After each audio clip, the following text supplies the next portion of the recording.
¿Sabías que varios ídolos del cine de oro mexicano se atrevieron a desafiar al poder y terminaron pagando un precio muy alto?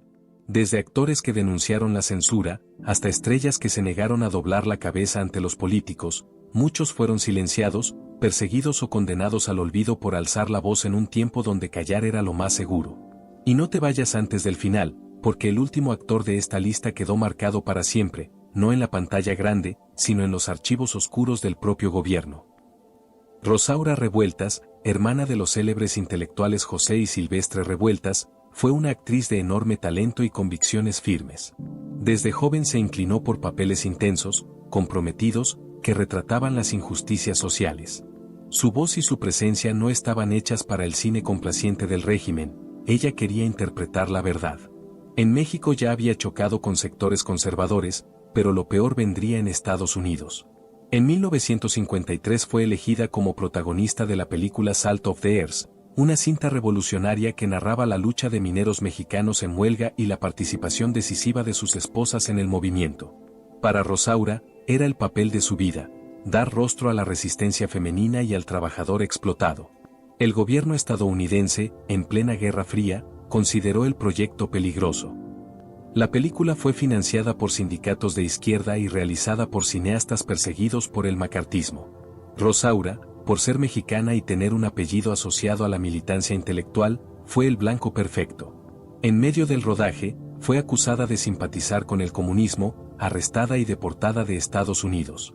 El filme se terminó, pero ella no pudo volver a entrar al país. El escándalo cruzó fronteras. En México, la prensa alineada al régimen no la defendió, por el contrario, la estigmatizó, vinculándola con la izquierda radical. Su carrera en el cine quedó prácticamente destruida. Rosaura pagó un precio altísimo por atreverse a encarnar la lucha de los pobres y por no doblegarse ante la presión política de dos gobiernos que preferían el silencio a la verdad.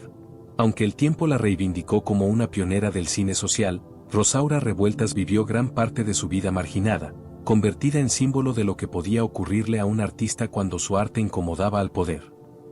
Dolores del Río fue la primera gran estrella mexicana que conquistó Hollywood. Su elegancia y talento la convirtieron en un ícono internacional. Pero cuando decidió regresar a México en los años 40, lo hizo con un espíritu rebelde que no encajaba del todo con el control que ejercía el gobierno sobre la industria del cine. La época de oro no era solo glamour y aplausos, también era un terreno vigilado por el poder político, donde la censura dictaba que se podía filmar y que no. Dolores, acostumbrada a la libertad creativa de Hollywood, chocó con esas imposiciones. Su presencia y sus ideas fueron incómodas para más de un funcionario, que la acusaba de no ser suficientemente mexicana por haber hecho carrera en el extranjero y por su relación cercana con artistas e intelectuales críticos al sistema. Películas como María Candelaria la encumbraron como símbolo del cine nacional, pero también despertaron tensiones con sectores conservadores que no veían con buenos ojos que se mostrara la pobreza indígena en pantalla. Dolores, lejos de callar, defendía que el cine debía retratar la realidad del país, aunque fuera dura, aunque incomodara. La prensa, muchas veces manipulada por intereses políticos, comenzó a atacarla, cuestionaban su origen, su estilo de vida, incluso su lealtad a México. Esa campaña buscaba restarle fuerza a una actriz que no se dejaba domesticar. Dolores del Río pagó un precio alto, proyectos bloqueados, enemistades con burócratas influyentes y una relación distante con parte de la industria. Aún así, se mantuvo firme. Su rebeldía no fue de gritos ni escándalos, sino de dignidad y silencio desafiante. Dolores se convirtió en una leyenda, pero también en un recordatorio de lo que pasaba cuando un ídolo se atrevía a no someterse al poder. David Reynoso fue uno de los rostros más imponentes del cine mexicano en la transición posterior al cine de oro. Con su voz grave y presencia firme, encarnó desde charros elegantes hasta villanos despiadados. Pero detrás de su imagen en pantalla, también había un hombre con un carácter rebelde que lo llevó a chocar con las estructuras de poder, dentro y fuera de la industria. En los años 60, Reynoso comenzó a destacar en papeles duros, muchas veces incómodos para la imagen que el cine nacional quería proyectar. Sus personajes eran policías corruptos, caciques crueles, figuras que exponían los excesos de un México real y violento. Esto llamó la atención del público, pero también molestó a sectores del gobierno que preferían mantener un cine más complaciente. Lo que hizo distinto a Reynoso fue que no se limitó a la pantalla. Se involucró en política y llegó a ser diputado federal. Desde esa trinchera, criticó la corrupción y el clientelismo, alzando la voz en un Congreso dominado por el PRI. Su postura fue vista como una traición. ¿Cómo podía un galán del cine, beneficiario de la industria, atreverse a señalar al sistema? El costo fue evidente. La prensa oficialista lo atacó con rumores sobre su vida personal, lo acusaron de buscar protagonismo político y varios productores dejaron de considerarlo para papeles importantes. Aunque nunca fue vetado del todo, sí vivió una especie de marginación que opacó la fuerza que pudo haber mantenido en el cine. David Reynoso terminó siendo un caso único, un actor galán que usó su fama para rebelarse desde dentro de la política. Y aunque pagó con desprestigio y un declive en su carrera, su nombre quedó como el de un artista que se atrevió a incomodar al poder, en un país donde hacerlo podía costar mucho más que la fama. Víctor Parra fue uno de los actores más impactantes del cine de oro. Con su rostro recio y mirada intensa, se convirtió en el villano perfecto de las películas de la época. El público lo recordaba como el cacique cruel, el bandido implacable, el político corrupto que se imponía en pantalla. Pero lo que pocos sabían era que, fuera del set, Parra también era un hombre de convicciones fuertes y militancia política, algo que en los años 50 y 60 resultaba extremadamente peligroso. No se limitaba a interpretar al tirano, denunciaba las injusticias reales. Parra militaba en movimientos de izquierda y criticaba abiertamente la corrupción del gobierno. Su activismo lo llevó a chocar con autoridades, que empezaron a vigilarlo. Para el régimen priista, no había diferencia entre un actor famoso y un agitador social. Si hablaba demasiado, debía ser callado. Las consecuencias llegaron pronto. Productores cercanos al Estado comenzaron a cerrarle puertas. Varias películas en las que iba a participar fueron canceladas o modificadas, y la prensa oficialista empezó a atacarlo con rumores sobre supuestos excesos personales. En un país donde el gobierno controlaba sindicatos y estudios de cine, esas maniobras eran prácticamente una sentencia de marginación. Lo más fuerte vino cuando Parra, cansado de los bloqueos, intentó levantar proyectos independientes con tono crítico. Las trabas burocráticas fueron inmediatas, permisos negados, financiamiento retirado, censura previa a los guiones. El actor que había llenado pantallas como el gran villano terminó convertido en víctima de un sistema que no perdonaba a quienes lo desafiaban. Víctor Parra murió joven, a los 50 años, en medio de la frustración por una carrera que pudo ser mucho más grande. Su historia es la de un hombre que, como sus personajes en el cine, se enfrentó al poder cara a cara, solo que esta vez, en la vida real, no había guión que lo salvara del castigo. Tito Junco no tuvo la fama masiva de Pedro Infante o Jorge Negrete, pero fue uno de los actores más sólidos y versátiles del cine de oro. Su rostro adusto y su voz grave lo convirtieron en el villano perfecto, aunque también interpretó personajes complejos que reflejaban el lado más oscuro del México de mediados del siglo XX. Esa intensidad lo llevó a ser respetado como actor, y al mismo tiempo a ser observado con desconfianza por las autoridades. Junco aceptaba papeles en películas de fuerte crítica social, donde aparecían caciques corruptos, políticos ambiciosos o empresarios abusivos. Para el público, era fascinante verlo encarnar al poder podrido. Para el gobierno, era un problema que esas historias llegaran a la pantalla. Varios de los proyectos en los que participó enfrentaron recortes de la censura, que temía que la gente hiciera paralelos entre la ficción y la realidad del régimen priista. Pero no era solo su cine. Tito tenía fama de ser frontal y poco complaciente. No dudaba en criticar las limitaciones que imponían los burócratas al cine mexicano. Esa actitud lo convirtió en un actor incómodo para productores ligados al poder. La prensa, alimentada por rumores, lo atacó con historias sobre supuestos excesos, lo que poco a poco manchó su reputación.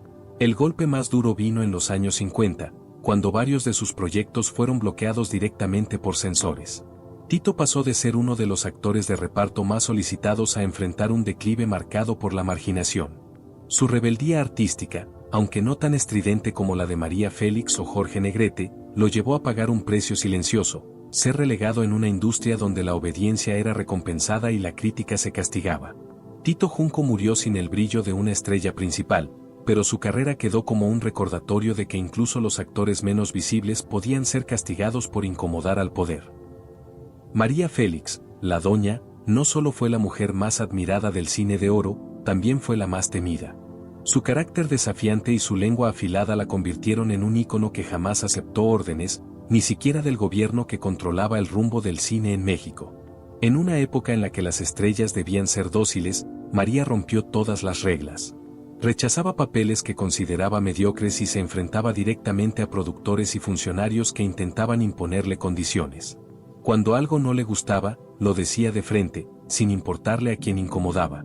Esa actitud la llevó a chocar con los guardianes de la moral y la censura, que tachaban varias de sus películas de escandalosas o inmorales. Cintas como Doña Bárbara y La mujer sin alma mostraban personajes femeninos dominantes, poderosos y sexuales, algo que para la mirada conservadora del Estado resultaba peligroso. María defendía esos papeles porque, según ella, las mujeres debían verse en pantalla como seres libres, no como sumisas. Su visión irritó a más de un político que veía amenazada la imagen oficial de la mujer mexicana. La prensa, alimentada por rumores y campañas políticas, la retrataba como arrogante y enemiga de la tradición. Pero lejos de ceder, María respondía con ironías que se volvían titulares. Una de sus frases más célebres fue: "Yo no soy una mujer de partido, soy una mujer con partido propio". Con esas palabras, dejaba claro que ni el PRI ni ningún gobierno la iban a domesticar. Su rebeldía tuvo un costo: enfrentó censura, bloqueos en proyectos y críticas feroces desde el poder. Sin embargo, nunca se arrodilló. María Félix fue la encarnación de la resistencia femenina frente a un sistema que prefería el silencio. Y esa valentía, aunque le cerró puertas, la convirtió en leyenda. Ramón Armengot se negó a someterse a las reglas impuestas por la industria fílmica y esa rebeldía marcó su destino. Rechazó papeles que consideraba mediocres y enfrentó a productores respaldados por el gobierno, una actitud que en los años 40 equivalía a firmar su sentencia. En un sistema dominado por sindicatos controlados por el PRI, cualquier gesto de insumisión podía convertirse en un acto imperdonable. Su carácter indomable pronto lo volvió incómodo. No solo cuestionaba órdenes, también defendía su derecho a decidir sobre su carrera, lo que lo enfrentó con figuras influyentes. La prensa, muchas veces alineada con intereses políticos, se encargó de alimentar rumores sobre su vida bohemia y sus romances escandalosos, reforzando la imagen de un hombre problemático. El golpe más duro llegó cuando buscó abrir camino en proyectos internacionales. Funcionarios lo tacharon de desleal por privilegiar contratos en Estados Unidos y Europa. Al regresar a México, esa etiqueta lo persiguió. Los productores, presionados por burócratas, comenzaron a cerrarle puertas. Lo que pudo ser un ascenso internacional terminó convertido en un bloqueo nacional. Pronto su nombre pasó de encabezar carteleras a aparecer relegado en papeles secundarios y producciones menores. Su rebeldía, que en otro contexto pudo haber sido admirada, en México se convirtió en el pretexto perfecto para borrarlo de la memoria popular. Armengot murió en el olvido, convertido en un ejemplo de cómo el poder podía fabricar ídolos o destruirlos según su conveniencia. Su caída no se debió a la falta de talento, sino a su negativa a aceptar el molde de obediencia que el sistema imponía a sus estrellas. Jorge Negrete no solo fue el charro cantor que conquistó corazones con su voz y su porte. También fue un líder sindical que se atrevió a enfrentar al poder en una época en la que el gobierno lo controlaba todo, incluso a los ídolos del cine. En los años 40, Negrete se convirtió en presidente de la Asociación Nacional de Actores, ANDA, un cargo que muchos consideraban decorativo. Pero él no estaba dispuesto a ser una marioneta. Exigió mejores condiciones para los actores, contratos justos y protección frente a los abusos de los grandes productores que, a su vez, tenían fuertes lazos con el gobierno. Su valentía lo puso en la mira del régimen. En un México dominado por el PRI, alzar la voz era sinónimo de buscarse problemas. Y Negrete lo sabía. Aún así, denunció públicamente a empresarios y políticos corruptos, ganándose enemigos en las más altas esferas. La respuesta fue inmediata: campañas de desprestigio en la prensa, bloqueos en ciertos proyectos y rumores maliciosos sobre su vida privada. Lo más escandaloso ocurrió cuando intentó reorganizar la ANDA para que los actores tuvieran verdadera independencia. Funcionarios del gobierno intervinieron directamente, presionando para quitarle poder y colocando a dirigentes más obedientes. Negrete no se cayó, llegó a acusar al propio Estado de querer manipular al sindicato. La tensión fue tal que en algunos círculos se hablaba de silenciarlo. Aunque nunca lo doblegaron, Negrete pagó un precio alto. Vivió acosado por la prensa oficialista, enfrentó amenazas veladas y soportó el peso de saberse incómodo para el sistema. Aún así, murió con la frente en alto. Jorge Negrete no solo fue un charro en la pantalla, fue un hombre que, en la vida real, se atrevió a desafiar al poder, y por eso, el gobierno jamás lo perdonó del todo. Emilio "el Indio" Fernández fue uno de los directores más geniales del cine de oro. Su estilo visual, marcado por paisajes majestuosos y personajes cargados de simbolismo, colocó a México en el mapa del cine mundial. Pero esa grandeza artística también vino acompañada de un carácter explosivo y de una rebeldía que lo llevó a chocar frontalmente con el poder. Desde joven, Fernández fue un hombre indomable. Militó en movimientos revolucionarios y nunca aceptó que alguien lo dominara. En la industria, defendía sus películas con uñas y dientes, incluso cuando el gobierno intentaba censurarlas. Obras como La Perla y María Candelaria mostraban las desigualdades y dolores del México profundo, algo que irritaba a las autoridades que preferían un cine folclórico y complaciente. Pero lo que lo convirtió en figura escandalosa no fue solo su cine, sino su vida personal.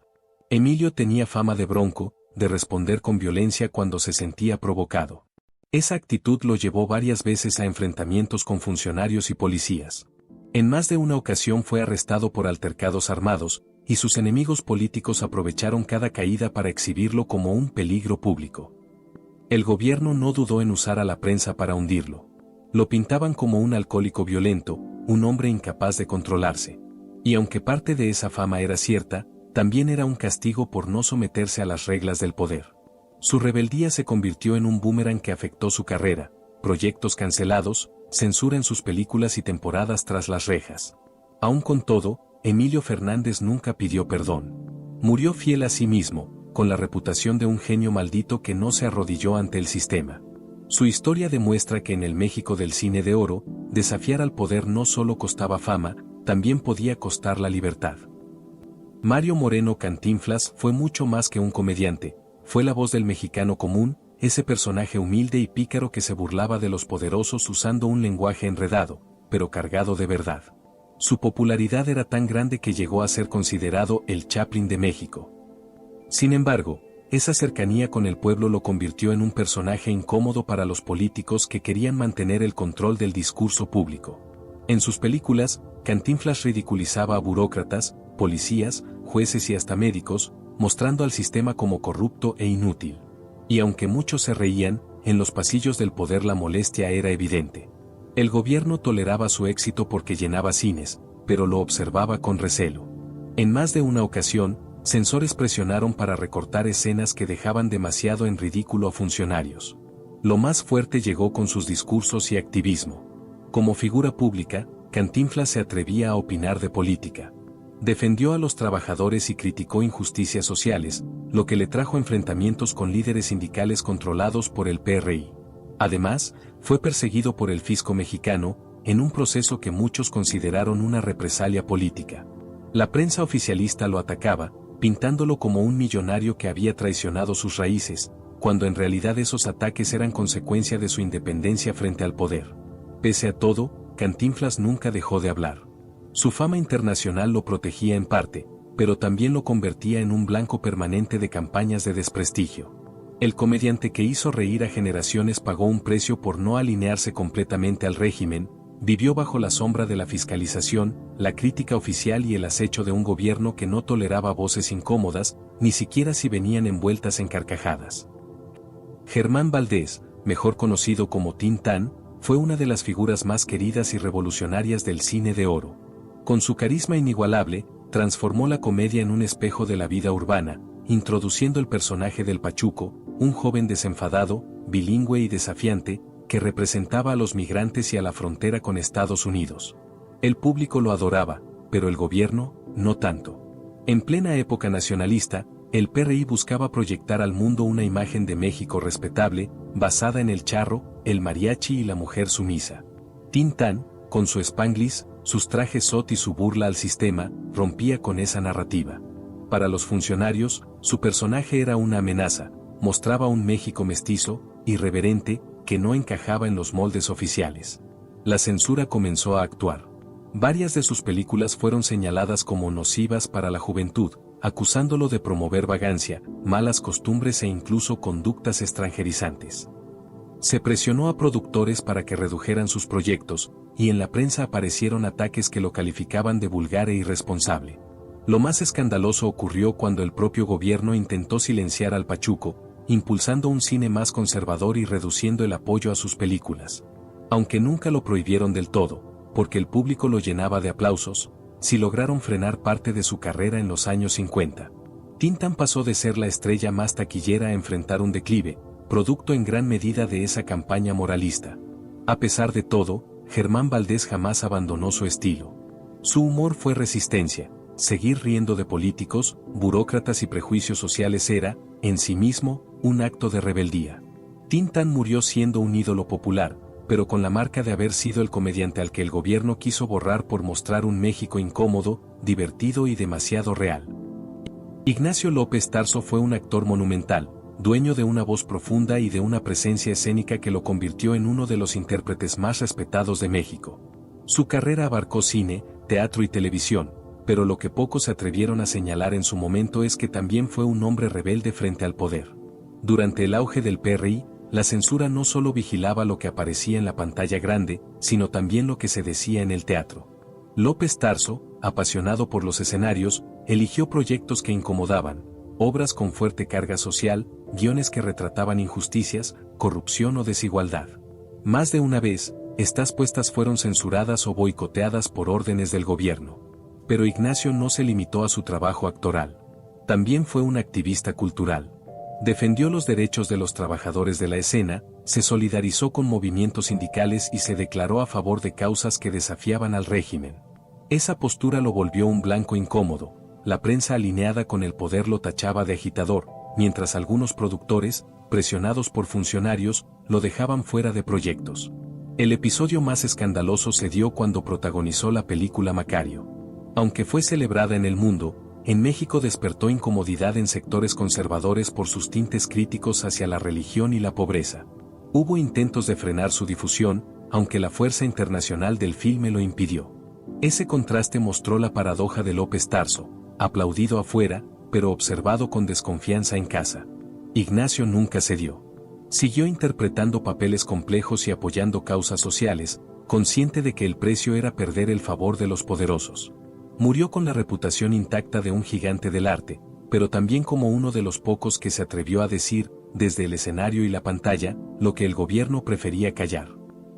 Pedro Armendáriz fue el charro elegante, el hombre de mirada intensa que encarnaba la fuerza masculina del cine de oro. Su presencia en películas como María Candelaria y Flor Silvestre lo colocó en la cima del cine mexicano y lo proyectó al extranjero. Sin embargo, detrás de esa carrera brillante hubo tensiones con el gobierno y con la censura, que marcaron su trayectoria. En los años 40 y 50, México vivía bajo un régimen que cuidaba obsesivamente su imagen internacional. El cine era visto como propaganda cultural, y los actores debían representar los valores que el Estado quería vender: el charro noble, la mujer abnegada, el campo idealizado. Pero Armendáriz aceptaba también papeles complejos, donde la realidad mexicana aparecía sin maquillaje: campesinos explotados, indígenas marginados, personajes que chocaban con la visión oficial. Cuando filmó María Candelaria junto a Dolores del Río, la película fue aclamada en Cannes, pero en México hubo voces dentro del gobierno que la consideraron vergonzosa porque mostraba la miseria indígena. Años más tarde, otros proyectos de Armendáriz enfrentaron recortes por escenas consideradas demasiado violentas o políticamente incómodas. Su carácter directo tampoco ayudaba. Armendáriz no temía decir lo que pensaba sobre la manipulación del cine por parte del Estado. Se le acusó de ser antipatriótico por aceptar papeles en Hollywood que mostraban a México de manera dura. La presión fue tal que varios de sus proyectos internacionales se vieron boicoteados desde oficinas gubernamentales mexicanas. El precio fue alto, aunque siguió siendo una estrella, vivió bajo la vigilancia de la censura y con la constante sombra del señalamiento político. Pedro Armendáriz murió joven, dejando tras de sí la imagen de un galán que no solo brilló en pantalla, sino que también se atrevió a desafiar al sistema que quería controlar hasta la última palabra del cine mexicano. ¿Y cómo estás? Hubo muchas más historias de actores y actrices que se atrevieron a desafiar al poder, y terminaron pagando las consecuencias. Así que suscríbete y no te pierdas los próximos videos, donde seguiremos sacando a la luz todo lo que el cine de oro intentó enterrar en silencio.